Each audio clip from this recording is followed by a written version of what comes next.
مولانا فضل الرحمان صاحب کہہ رہے ہیں کہ جناب ہم تو سمجھتے ہیں کہ آپ غیر جمہوری طریقے سے الیکٹ ہو کے آئے ہیں, آپ کے پاس مینڈیٹ نہیں ہے, لہذا ہم تو آپ کو ٹیکس نہیں دیں گے, آپ کے بجٹ کی ایسی کی تیسی کر دیں گے, کر دیجیے. چاہ کے بھی نہیں کر سکتے. ٹھیک ہے جی, یہ کیسے ہو سکتا ہے کہ کوئی ٹیکس نہ دے؟ دیکھیے انہوں نے, دیکھیں ہو رہا ہے نا, اب کے پی کے میں بل دے رہے ہیں بجلی کا لوگ, نہیں آگ لگا دیتے ہیں بلوں کو, ٹھیک ہے, اور اپنے گرڈ اسٹیشن میں گھس کے کیا کرتے ہیں, ڈنڈے کا زور. ٹھیک ہے, تو اسی طرح کی یہ امپلائڈلی دھمکی آپ اس کو سمجھیں کہ ہم تو آپ کو ٹیکس نہیں دیں گے.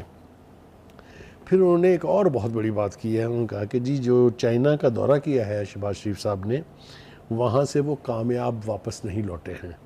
حالانکہ اس بات کو اس طرح سے چیلنج کیا جا سکتا ہے کہ ان کی ملاقات کے بعد ایک بہت ہائی لیول ڈیلیگیشن چائنا سے آیا جس کے ساتھ حال ہی میں مذاکرات ہوئے ہیں, اور وہ ڈپٹی پرائم منسٹر لیول کا وہ بندہ تھا, لیکن وہ بہرحال کہہ رہے ہیں کہ جی آپ کے پلے کچھ نہیں ہے, یہ آپ سی پیک وی پیک کی باتیں چھوڑیں, آپ کو تو چائنا بھی لفٹ نہیں کرا رہا, یہ وہ کہنا چاہ رہے ہیں, because of instability, political instability and economic instability in Pakistan. دوسری بات وہ یہ کہہ رہے ہیں کہ جی ریاست شکی القلب ہو چکی ہے کہ اپنے باشندوں تک کو تحفظ نہیں دے رہی, لیکن قابل برداشت ہوں گے ملک کی وفاداری پر آپ قبضہ کر لیتے ہیں, کوئی اور بات کرے تو اس تنقید کا نشانہ یہ بھی بانی پی ٹی آئی کی طرح سے اشارہ کس طرف ہے, یہ بھی اگر آپ اس کو غور سے دیکھیں تو جی ایچ کیو کی طرف اشارہ ہو رہا ہے کہ جی آپ ہر چیز کے اوپر قابض ہیں, اس لیے آپ ہمیں تنقید کا نشانہ بناتے ہیں اور ہمیں بات بھی کرنے نہیں دیتے ہیں. صحیح. دوسری بات یہ کہ انہوں نے یہ بھی کہا ہے کہ جناب آپ کو ٹیکس عوام اس لیے نہیں دیں گے کہ آپ ٹیکس کا پیسہ جو ہے ان پر لگانے کی بجائے آئی ایم ایف کے سپرد کر دیں گے. آپ یاد ہے نا کہ وہاں باز گشت ہو رہی ہے ہاؤس کے اندر اس وقت کی, تو جی آئی ایم ایف کا بجٹ ہے, یہ تو آپ کا بجٹ ہی نہیں ہے, یہ تو آپ آئی ایم ایف کی غلامی میں چلے گئے ہیں. میں ایمانداری سے اگر بات کروں تو ماضی میں بھی جب کبھی یہ کہا جاتا تھا کہ جی آپ کا بجٹ جو ہے یہ آئی ایم ایف کی انسٹرکشنز پر یا ان کی خواہشات پر بنایا گیا ہے, تو لوگ واقعتاً اس کے اوپر تنقید کرتے تھے اور سمجھتے تھے کہ یہ بہت بری بات ہے. اب تو ہم انتہائی ڈٹائی سے یہ کہہ رہے ہیں کہ ہاں جی ہم نے یہ بجٹ بنایا ہے in consultation with I M F. لیکن بخاری صاحب مجھے لگتا ہے مولانا فضل الرحمان صاحب ابھی بھی کنفیوزڈ ہیں. وہ یہ کہہ رہے ہیں کہ پیپلز پارٹی بھی حکومت کے ساتھ نہیں ہے, جبکہ پیپلز پارٹی تو اپنا کانسنٹ دے چکی ہے. دیکھیے ان کا کہنا یہ ہے کہ انہوں نے چونکہ فارملی وزارتیں نہیں لی ہیں ابھی تک, جی, اس لیے وہ حکومت کا حصہ ایز سچ نہیں ہے. حالانکہ یہ بات آپ والی درست ہے کہ ہر چیز ٹھیک ہے, ہر چیز سیٹل ہو گئی ہے. ابھی حال ہی میں جو مذاکرات ہوئے ہیں حکومت اور پی ٹی آئی کی لیڈرشپ کے بیچ, اس میں تو ایس ایچ او سے لے کے ڈی سی سے لے کے ڈی پی او تک لگانے کی باتیں طے ہو گئی ہیں جی, اور خود نکل کر باہر ان مذاکرات سے یہ کہا گیا کہ یہ مذاکرات کامیاب ہو گئے, ہم بجٹ میں حکومت کا ساتھ دیں گے. جی, ٹھیک ہے نا. ہاں جی. Last but not the least, آپ کے فیوریٹ فیصل وارڈر صاحب کی بات نہیں کریں گے, لیکن معافی مانگنے پر میں کہہ سکتی ہوں میرے فیوریٹ ہو گئے. میرے تو ہیں بہرحال, ہمارے دوست بھی ہیں وہ. میرا خیال یہ ہے کہ انہوں نے تھوڑا سا پچھلی دفعہ یعنی جذباتی انداز میں اس بہت دیر کر دی مہربان آتے آتے, بہت دیر کی مہربان آتے آتے. انہیں جس طرح سے مصطفیٰ کمال نے فوری طور پر انکنڈیشنل اپالوجی دی تھی وہ دے دینی چاہیے تھی, اور الٹیمیٹلی بھی اگر آپ نے یہی کرنا تھا تو میرے خیال سے اس بات کو اتنا آگے لے جانے کی ضرورت نہیں تھی. ہیونگ سیڈ دیٹ, اب ذرا ہم نتیجے کی طرف آئیں کہ ہم نے ساری گفتگو کر لی ہے, کیا ہونے جا رہا ہے. میرا ذاتی خیال یہ ہے کہ مہاتما خان صاحب جو ہیں وہ واقعتاً بات چیت کرنا چاہتے ہیں, لیکن وہ چاہتے ہیں کہ میرے رابطے دا پاور دیٹ بی اس کے ساتھ بھی بحال ہو جائے. تو یہ میں ایک پازیٹیو نوٹ پہ یہ سیگمنٹ ختم کرنا چاہتا ہوں کہ ان کی یہ خواہش ہے کہ مذاکرات ہوں, ان کو مینڈیٹ واپس ملے جو وہ کہتے ہیں کہ چوری ہوا ہے, اس کے لیے کوئی نہ کوئی راستہ عدالتیں دیں گی ان کو یا نہیں دیں گی, یہ تو پرسوں کل شاید فیصلہ ہوگا. جی, کل اگر نہ بھی ہوا تو لیٹسٹ پرسوں فیصلہ ہو جائے گا. میں نے کل بھی کہا تھا, میں آج بھی ذمہ داری سے کہتا ہوں کہ جو لیگل پوزیشن ہے اس کے اعتبار سے مجھے یہ سیٹیں سنی اتحاد کو ملتی دکھائی نہیں دیتی ہیں. جی, ٹھیک ہے جی.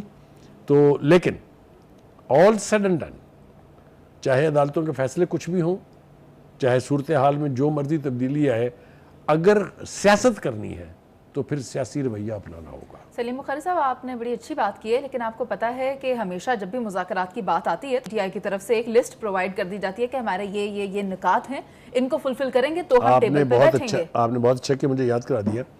ان کے مطالبات جو ہیں وہ تسلیم کیے جانے والے نہیں ہیں. مثال کے طور پہ عمر ایوب صاحب اور بیرسٹر گور صاحب یہ فرما رہے ہیں, اسد کیسر صاحب بھی یہی کہہ رہے ہیں, پہلے تو بانی پی ٹی آئی کو ریلیز کریں اور پھر جتنے ہمارے بندے پکڑے ہوئے ہیں وہ بھی ریلیز کریں, تب بات ہوگی. جی، یاسین راشد، محمود الرشید. میں نے کہا نا کہ یہ سب کو وہ کہتے ہیں رہا کریں، مانی پی ٹی آئی کو باہر لائیں، پھر ہم آپ سے بات کریں گے. یہ ایسی کنڈیشن ہے جو نہ کسی نے ماننی ہے اور نہ ہی یہ ماننے والی ہے. ناظرین، امریکی کانگریس میں ہاؤس ریزولوشن 901 یہ کہتی ہے کہ بے ضابطگیاں ہوئی ہیں پاکستان کے انتخابات میں اور ان کو ایویلیویٹ کروایا جانا چاہیے. سلیم بخاری صاحب، اب آپ مجھے بتائیں کہ اس میں ایک چھوٹی سی ایک باریکی ہے جس کا میں نے ذکر نہیں کیا، اگر آپ اسے ایلیبوریٹ کر دیں. جی میں کرنے کی کوشش کرتا ہوں. پہلی بات تو یہ ہے کہ کوئی لینا دینا نہیں ہے امریکہ کا ہمارے انتخابات کے ساتھ. اس انٹرنل میٹر. میں اس لیے یہ کہہ رہا ہوں اور غصے سے یہ کہہ رہا ہوں کیونکہ بھارت میں ابھی انتخابات ہوئے ہیں اور راہل گاندھی نے مودی پر الزام لگایا کہ اس نے الیکشن کمیشن میڈیا خریدا پورا، نوکر شاہی کو ساتھ میں لایا، فوجی قیادت کو ساتھ میں لایا، اور الیکشن کو منور کرنے کے باوجود بھی اس طرح برا حال ہے کہ ان کے پاس سادہ اکثریت بھی نہیں ہے. اس کے اوپر تو کسی کے پیٹ میں درد نہیں ہوا امریکی کانگریس کے. اور یہ جو ہے یہ لابی کھل کے سامنے آ رہی ہے. میں آ رہا ہوں. لابی جو ہے اس کے بارے میں حنیف عباسی صاحب نے آج ایک پریس کانفرنس بھی کی ہے. مگر اس سے پہلے کہ ہم اس کے اوپر جائیں، ہم ذرا فارن آفس کا ریئیکشن ذرا اپنے ناظرین کے ساتھ شیئر کر لیں. انہوں نے کہا کہ یعنی امریکی کانگریس کی یہ جو قرارداد ہے اس کی ٹائمنگ پاکستان امریکہ تعلقات کے لیے بہت منفی اور بہت نقصان کا باعث بن سکتی ہے. یہ ایک بات. دوسرا انہوں نے کہا کہ یہ قرارداد نہ تو تعمیری ہے اور نہ ہی زمینی حقائق کو سامنے رکھ کے پاس کی گئی ہے. یہ میرے خیال سے بہت سٹرونگ ریئیکشن ہے. یہ تو ہو گیا فارن آفس. اب آ جائیں آپ عباسی صاحب کیا فرماتے ہیں. انہوں نے کہا کہ جی اس کے پیچھے 3 لوگ ہیں. ایک جاوید برقی صاحب ہیں جو کزن ہیں مہاتما صاحب کے، اس کے پیچھے شہباز گل صاحب ہیں جو ان کے بہت چہیتے تھے، اور ایک ڈاکٹر آصف صاحب ہیں، وہ وہاں پر بیٹھ کے فنڈنگ بھی ارینج کر رہے ہیں یہ تینوں لوگ، اور یہ فنڈنگ کے ذریعے لابنگ فارمز ہائر کر کے کانگریس مین سے یہ ریزولوشن موو کرائی گئی اور یوں یہ پاس ہوئی ہے. یہ سیریس ایلیگیشن ہے، مطلب ہے یہ سمپل ایلیگیشن نہیں ہے. سر ہم یہ بھی نہیں بھول سکتے کہ کس طرح بقول آپ کے جو مہاتما صاحب ہیں انہوں نے گولڈ سمتھ کی کیمپین کی تھی. ایبسلیوٹلی یہ ذکر کیا اس نے. آپ you are on the dot. دیکھیے جو صادق خان کا جو انتخاب تھا اس میں چونکہ گولڈ سمتھ صاحب کے بیٹے جو ہیں، انٹرسٹنگلی اس وقت مہاتما صاحب وزیر اعظم تھے. ایبسلیوٹلی اس وقت جا کے انہوں نے وہاں پر اس کی لابنگ کی تھی جس کو بقول حنیف عباسی صاحب کے آپریشن گولڈ سمتھ کا نام جو ہے وہ دیا گیا تھا. تو یہ ساری وہ تکلیف دہ چیزیں ہیں جو ہمارے سامنے ہیں. YouTube پر گوگلی نیوز دیکھنے کے لیے youtube.com کی سرچ بار میں googly news T V type کریں. گوگلی نیوز کے پیج پر سرخ رنگ کے سبسکرپشن والے بٹن پر کلک کرنا نہ بھولیے. YouTube پیج پر اپلوڈ ہونے والی ویڈیوز سے باخبر رہنے کے لیے بیل آئیکن پر کلک کیجیے. آپ کو ہر نئی ویڈیو کے بارے میں نوٹیفیکیشن موصول ہو جائے گا.